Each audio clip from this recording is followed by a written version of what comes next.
안녕하세요.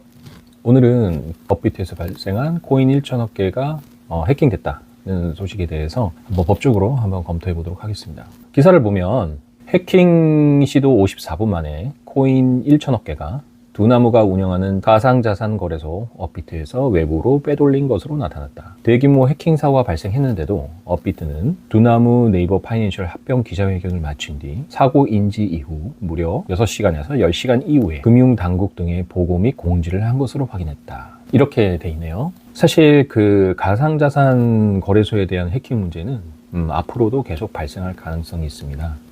너무나 많은 그런 개인 지갑 자체에 대한 해킹은 쉽진 않은데 일반 우리 플랫폼에서의 방어하거나 여러 가지 프로그램을 통해서 이제 보안을 설정하는 것이 뚫릴 수도 있기 때문에 그렇게 통해서 가상거래소에서 보관하고 있던 그런 코인들이 유출이 될 수 있는 거죠. 우리는 가상거래소를 통해서 코인 거래를 하고 가상거래소에 사실은 보관하는 겁니다. 개인이 홀드 월렛이라고 해서 개인 지갑으로 보관하는 게 아니라면 가상거래소에 있는 지갑에 보관을 하는 거죠. 가상거래소가 보관하고 있는 그 각각 개인의 지갑에 있는 코인이 유출된 겁니다. 그렇다면 가상거래소하고 개인 간에는 위탁계약이 설정되어 있는 겁니다. 그러면 보관자 지위에 있는 가상자산거래소가 과연 그 의무를 다했느냐가 법적 쟁점이 될 것입니다.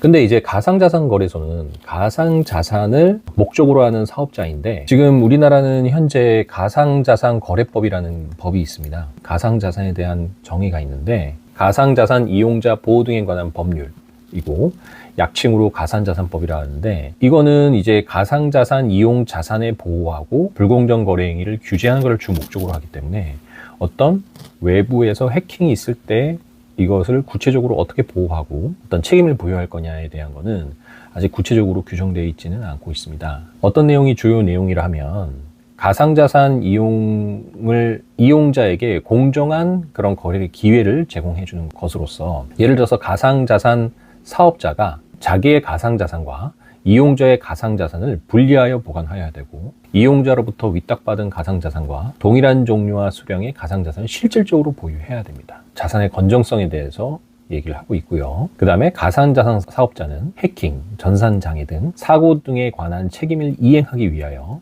보험이라든가 공제에 가입해야 되고 준비금을 적립해야 됩니다. 그래서 이런 해킹 같은 피해에 대해서 빠른 피해 조치가 가능합니다. 실제로 업비트는 이번 사건으로 인해서 발생한 피해에 대해서 전액 보상 조치를 했습니다. 그러니까 그에 해당하는 코인을 입금 조치를 완료했던 거죠. 그래서 이제 민사상으로 사후 피해 보상을 했기 때문에 민사상으로는 더 이상 다투기는 좀 많이 어려울 것 같고 형사적으로 그러면 과연 해당 의무를 제대로 했느냐에 대해서 예를 들어서 이제 어떤 배임 문제 또는 가상자산법에서 정한 감독, 감시 의무를 제대로 했는지 이제 이런 걸 볼 수 있는데 이런 해킹 사고에 대해서 이제 업비트에 대해서도 해킹에 대해서 분명히 대비를 하고 일정한 보안 조치를 했을 것이기 때문에 그런 주의 의무를 초과해서 발생한 부분에 대해서는 형사처벌도 사실상 어렵습니다. 업비트 해킹 사건에 대해서는 물론 규모가 적지 않아요. 대략 한 400억 정도 되는 것 같은데 그런 부분에 대해서 실질적으로 집단 소송을 해서 어떤 피해 책임을 묻기에는 좀 어려운 부분이 있을 것 같습니다.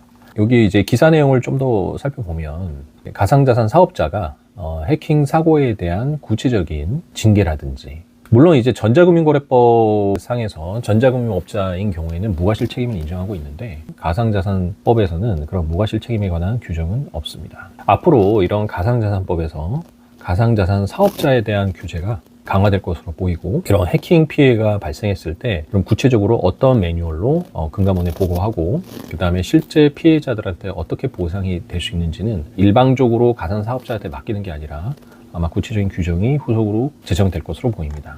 좀 특이한 거는 해커들의 그런 가상자산 사업자를 해킹하는 방법인데요. 해커 일당을 보니까 다른 거래소, 바이낸스를 통해서 주로 이제 해킹 시도를 한 것 같은데요. 바이낸스에 미리 개설해둔 지갑을 거쳤는데 그 개수가 한 1000여 개 된다고 합니다. 그래서 여러 1000개가 넘는 개인 지갑에 세탁에 동원된 이제 코인 지갑이 1000대가 넘대고 그랬죠. 지갑을 여기서 세탁하는 방법들은 일반적으로 보이스피싱이나 이런 데서 하는 방법과 비슷하게 지갑을 옮겨 다녀서 다시 이제 모으는 방식인 거죠. 그래서 자금을 추적하기 좀 헷갈리게 하는데, 경찰이 이제 바이낸스 통해서 동결을 요청했지만 바이낸스는 뭐 일부만 협조했다고 하고, 그것도 협조한 시간이 15시간 지나서 했으니까 뭐 15시간 충분히 이동시켜서 뭐 확보할 수 있는 시간인 거죠.